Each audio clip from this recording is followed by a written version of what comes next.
Doctor Vishnuvardhan ಅವರು ಪ್ರೀತಿಯಿಂದ ಒಂದು ಮಾತು ಹೇಳಿದರು, ತಮಿಳು ಇಂಡಸ್ಟ್ರಿಗೆ ಹೋಗು. ಆ ಒಂದು ಸಲಹೆ ಸಾಧಾರಣ ಮಾತಲ್ಲ, ಅದು ಒಂದು ದಾರಿ, ಒಂದು ತಿರುವು, ಒಂದು ಭವಿಷ್ಯ. ಆ ಸಲಹೆಯನ್ನು ಕೇಳಿ ರಜನಿಕಾಂತ್ ರವರು ತಮಿಳು ಚಿತ್ರರಂಗಕ್ಕೆ ಹೋದರು. ಮತ್ತೆ ಏನಾಯ್ತು ಗೊತ್ತಾ? ಅವರು ಆಗಿದ್ದು ಕೇವಲ ಹೀರೋ ಅಲ್ಲ, ಸೂಪರ್ ಸ್ಟಾರ್. ಇಂದು ವಿಶ್ವವೇ ಗುರುತಿಸುವ ಹೆಸರು. ಅದಕ್ಕೆ ಕಾರಣವಾದದ್ದು ಒಬ್ಬ ಸ್ನೇಹಿತನ ನಿಜವಾದ ಮಾರ್ಗದರ್ಶನ.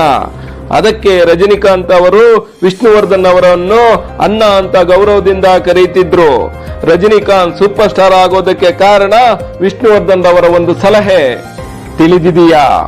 ಇಂದು ಸೂಪರ್ ಸ್ಟಾರ್ ಆಗಿರುವ ರಜನಿಕಾಂತ್ ಅವರ ಸಿನಿ ಜೀವನದಲ್ಲಿ ಕನ್ನಡದ ಪಾತ್ರ ಎಷ್ಟು ದೊಡ್ಡದು ಅಂತ.